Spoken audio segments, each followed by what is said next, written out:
महाभारत का युद्ध अपने चरम पर था। 15वां दिन समाप्त हो चुका था। भीष्म पितामह बाणों की सैया पर लेटे हुए थे। अब सेनापति की बागडोर आचार्य द्रोण के हाथों में थी। कौरव शिविर में अंधकार छा चुका था। दीपों की लो कांप रही थी, मानो आने वाला विध्वंस पूर्व सूचना दे रहा हो। उसी समय कर्ण गंभीर कदमों से द्रोणाचार्य के शिविर की ओर बढ़ी। द्वारपाल ने आचार्य को सूचना दी, गुरुदेव, अंगराज कर्ण आपसे मिलना चाहते हैं। द्रोण ने क्षीण स्वर में कहा, उन्हें आदर सहित अंदर आने दो। कर्ण अंदर प्रवेश करता है। आचार्य ध्यान मगन बैठे थे।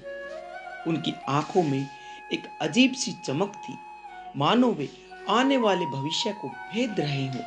कर्ण ने प्रणाम किया, गुरुवर, युद्ध की विभीषिका दिन प्रतिदिन बढ़ रही है। आज मैं आपके चरणों में एक प्रश्न लेकर आया हूं। द्रोण ने स्थिर स्वर में उत्तर दिया, कर्ण, तुम्हारे मुख से प्रश्न सुनकर मैं आश्चर्यचकित हूं। तुम तो वह हो जो किसी के सामने झुकते नहीं, परंतु आज तुम्हारी वाणी में संकोच है। कहो, क्या रहस्य तुम्हें विचलित कर रहा है? कर्ण ने धीमे स्वर में कहा, गुरुवर, आज रणभूमि में मैंने देखा कि आप भीष्म पितामह के समान पांडवों का वध करने से बचते हैं। आप उन्हें घायल करते हैं, परंतु अंत नहीं करते। क्या कारण है इसका? क्या आपकी निष्ठा दुर्योधन के प्रति नहीं है? यह सुनकर द्रोण की आंखों में अजीब सी उदासी उतर आई। द्रोण ने कहा, कर्ण, तुम केवल योद्धा हो, पर मैं केवल योद्धा नहीं, मैं ब्राह्मण भी हूं। और ब्राह्मण का श्राप यदि किसी पर उतर जाए तो वह संपूर्ण वंश का विनाश कर देता है। मुझे याद है कि पांडव धर्म के पक्षधर हैं। उनके प्राण छीनना उतना सरल नहीं जितना दिखाई देता है। और फिर एक गूढ़ रहस्य ऐसा है जिसे मैं अब तक हृदय में छिपा रहा हूं। कर्ण ने विस्मित होकर पूछा, गुरुवर, यह कैसा रहस्य? यदि यह युद्ध से जुड़ा है तो उसे छिपाना कौरवों के साथ विश्वासघात करना होगा। द्रोण ने गहरी सांस ली। कर्ण, क्या तुम जानना चाहते हो कि पांडव वास्तव में कौन है? क्या तुम जानना चाहते हो कि उनके प्राणों की रक्षा स्वयं कौन कर रहा है? कर्ण की आंखें चौड़ी हो गई। गुरुवर, आप किसकी ओर संकेत कर रहे हैं? क्या आप कहना चाहते हैं कि स्वयं नारायण श्री कृष्ण उनके रक्षक हैं? द्रोण हल्की मुस्कान के साथ बोले, केवल रक्षक ही नहीं, कृष्ण स्वयं इस युद्ध के सूत्रधार हैं। उनके बिना पांडवों का अस्तित्व अधूरा है। तुम चाहे भी कितनी बार युधिष्ठिर, भीम, नकुल, सहदेव या अर्जुन को परास्त करो, वे मृत्यु को छूकर भी जीवित लौट आएंगे, क्योंकि उनके प्राणों की डोर उस परम पुरुषोत्तम के हाथ में है। और इस रहस्य को न जानने के कारण ही भीष्म ने कहा था, मैं पांडवों का वध नहीं कर सकता। कर्ण का हृदय कपकपा उठा। उसकी आंखों में तिरोज्ज्वला भड़क उठी। गुरुवर, तो क्या इसका अर्थ है कि यह युद्ध पहले से ही निश्चित है? चाहे मैं कितना भी पराक्रम करूं, पांडवों का विनाश संभव नहीं। तो फिर दुर्योधन का क्या होगा? मेरी निष्ठा का क्या होगा? द्रोण ने मौन साध लिया। कुछ क्षण बाद वे धीमे स्वर में बोले, कर्ण, इस युद्ध का निर्णय शस्त्रों से नहीं होगा। इसका निर्णय होगा उन वचनों से जो तुमने कभी किसी को दिए थे, उन बंधनों से जो अदृश्य होते हुए भी तुम्हें बांध देते हैं। क्या तुमने नहीं सोचा कि एक दिन कुंती के सामने तुमने क्या वचन दिया था? कर्ण अचानक चौंक उठा। उसका मुख पीला पड़ गया।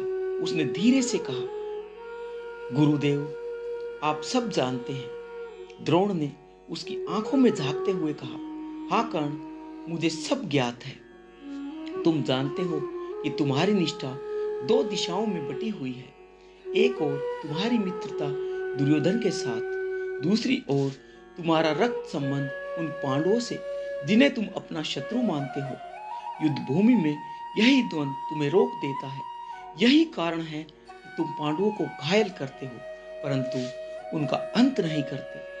कर्ण ने व्याकुल स्वर में कहा, गुरुदेव, क्या आप यह कहना चाहते हैं कि मेरा यह द्वंद्व ही दुर्योधन की हार का कारण बनेगा? द्रोण ने गंभीर स्वर में कहा, इतिहास इसी प्रश्न को पूछेगा। तुम्हारा पराक्रम अद्वितीय है, किंतु तुम्हारे वचन और तुम्हारा रक्त दोनों तुम्हें रोकते रहेंगे। याद रखो कर्ण, भविष्य में जब तुम्हें सबसे बड़ी परीक्षा देनी होगी, तब यही रहस्य तुम्हें निर्णय के मार्ग पर खड़ा कर देगा। कर्ण मौन हो उठा, उसकी आंखें भूमि पर टिक गई। कुछ क्षण बाद कर्ण बोला, गुरुदेव, यदि यह सत्य है तो कल का दिन मेरे लिए अंतिम होगा। या तो मैं इस द्वंद्व को समाप्त कर दूंगा, या फिर यह द्वंद्व मुझे समाप्त कर देगा। द्रोण ने कर्ण की ओर गहरी दृष्टि से देखा और कहा, कर्ण, कल का सूर्य केवल युद्ध का नहीं, भाग्य का भी निर्णय करेगा। तुम सोचते हो कि तुम दुर्योधन के लिए युद्ध कर रहे हो, परंतु कल तुम जानोगे कि तुम वास्तव में किसके लिए युद्ध कर रहे हो। इतना कहकर द्रोण उन्हें ध्यान मगन हो उठे। कर्ण धीरे धीरे शिविर से बाहर निकला। भोर की पहली किरण ने कुरुक्षेत्र की धूल को स्वर्णिम रंग दे दिया। कौरव और पांडव सेनाएं, आज का दिन निर्णायक था, महाभारत युद्ध का 17वां दिन। कर्ण ने शंख फूंका और अर्जुन के रथ की तरफ देखा। अर्जुन, आज मैं तुम्हें रणभूमि में ललकारता हूं। आज यह युद्ध निर्णय होकर रहेगा, या तो मैं रहूंगा या तुम। अर्जुन ने धनुष उठाते हुए कहा, कर्ण, तुम्हारा अभिमान आज चूर हो जाएगा। आज न्याय और धर्म की विजय होगी। आज तुम्हारे अस्त्र मेरे गांडीव के आगे टिक नहीं पाएंगे। श्री कृष्ण मुस्कुराए। उन्होंने अर्जुन से कहा, पार्थ, यह युद्ध केवल बाणों का नहीं, भाग्य का है। तुम्हें बस अपना कर्तव्य निभाना है। शेष कार्य समय स्वयं करेगा। कर्ण ने क्रोध में एक दिव्य अस्त्र का संधान किया। उन्होंने आकाश की तरफ देखा और गर्जना की, पार्थ, यह अस्त्र तुम्हारा अंत कर देगा। बाण छूटा और सीधे अर्जुन की ओर बढ़ा। अर्जुन ने उसका सामना करने के लिए गांडीव उठाया, परंतु तभी श्री कृष्ण ने अर्जुन का रथ नीचे झुका दिया। वह घातक बाण अर्जुन का शिरोच्छेद करने वाला था, परंतु केवल अर्जुन का मुकुट कटकर दूर गिरा। कर्ण स्तब्ध रह गया। यह कैसे हुआ? यह कैसे बचा? माधव मुस्कुराए और बोले, कर्ण, भाग्य से बड़ा कोई अस्त्र नहीं होता। युद्ध और भीषण होता गया। कर्ण ने पूरी शक्ति से अर्जुन को दबाना प्रारंभ किया। अर्जुन क्षण भर के लिए पीछे हटा। तभी अचानक कर्ण के रथ का पहिया कीचड़ में धंस गया। कर्ण ने शल्य से कहा, रथ रोक दो, पहिया बाहर निकालो। फिर वे अर्जुन की ओर मुड़े और बोले, पार्थ, क्षत्रिय धर्म कहता है, जब प्रतिद्वंदी का रथ धंस जाए तो उस समय उस पर प्रहार नहीं किया जाता। थोड़ा ठहरो, मैं अपने रथ का पहिया निकाल लेता हूं, फिर युद्ध करना। अर्जुन रुकने ही वाले थे, पर श्री कृष्ण ने उन्हें रोक दिया। श्री कृष्ण ने प्रचंड स्वर में अर्जुन से कहा, पार्थ, यह वही कर्ण है जिसने तुम्हारे पुत्र अभिमन्यु को चक्रव्यूह में फंसाकर निर्दयता से मार डाला था। क्या उस समय इसने क्षत्रिय धर्म का स्मरण किया था? क्या तब इसने न्याय की बात की थी? याद करो, द्रौपदी के चीर हरण के समय यही कर्ण था जिसने उसे दासी कहकर अपमानित किया। क्या उस समय धर्म की मर्यादा का स्मरण हुआ था? आज यह धर्म की बातें कर रहा है। नहीं पार्थ, आज धर्म की स्थापना तुम्हारे हाथों से होगी। विलंब मत करो, धनुष उठाओ। अर्जुन के नेत्रों में अग्नि प्रज्वलित हो उठी। उन्होंने गांडीव पर पाशुपस्त्रास्त्र चढ़ाया। कर्ण ने पुनः रथ का पहिया उठाने का प्रयास किया। उनकी आंखों में निराशा और वेदना थी, मानो वह स्वयं जान चुका हो कि उसका अंत समीप है। कर्ण ने आकाश की ओर देखा और धीरे से कहा, हे सूर्यदेव, मेरे पिता, देखिए, आपका पुत्र आज भाग्य से पराजित हो रहा है, ना कि अपने पराक्रम से। उसी क्षण अर्जुन का बाण छूटा। वह वज्र के समान कर्ण की छाती में धंस गया। कर्ण लड़खड़ाए। उनकी आंखों में एक अजीब सी शांति उतर आई उन्होंने अंतिम बार अर्जुन की ओर देखा और बोले, अर्जुन, तुमने नहीं, भाग्य ने मुझे मारा है। और अंगराज कर्ण धरा पर गिर पड़े। महाभारत के महानतम योद्धाओं में से एक यमलोक को प्रस्थान कर गए। कर्ण का देहांत हो चुका था, परंतु उनके अंतिम शब्द युद्ध भूमि में गूंज रहे थे, अर्जुन, तुमने नहीं, भाग्य ने मुझे मारा है। श्री कृष्ण ने गांभीर्य से अर्जुन से कहा, पार्थ, आज तुमने केवल एक योद्धा को नहीं हराया, आज तुमने उस रहस्य को पूरा किया जो जन्म से ही कर्ण को बांधे हुए था। वह रहस्य, उसका वचन, उसका रक्त और उसका भाग्य, आज उसी ने उसका अंत लिखा। अर्जुन मौन रहे, उनकी आंखों से आंसू बह निकले। विजय पाकर भी उनका हृदय भारी था। अंगराज कर्ण, जो दुर्योधन की आशा का अंतिम स्तंभ था, आज रणभूमि में निढाल पड़ा था। दुर्योधन ने कर्ण का शव देखा, उसकी आंखों से अग्नि बरस रही थी। वह चित्कार कर उठा, हे मित्र, तुमने मेरा साथ आखिरी क्षण तक दिया। तुम्हारे बिना यह युद्ध अब व्यर्थ है। तुम्हारी भुजाओं का बल मेरा अभिमान था। आज वह बल, वह गौरव सब मुझसे छिन गया है।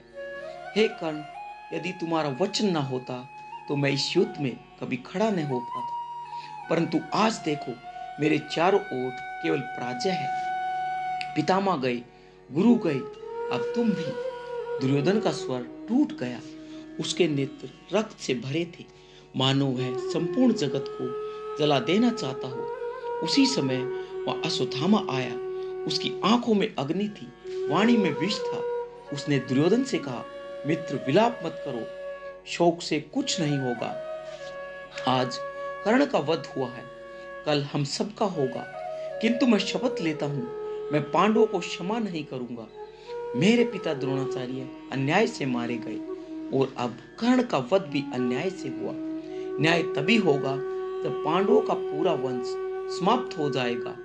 मैं यह संकल्प लेता हूं, यदि देवता भी मेरे मार्ग में आए तो मैं उन्हें भी काट डालूंगा। मैं अश्वत्थामा, द्रोण का पुत्र, पांडवों के समस्त वंश का संहार करूंगा।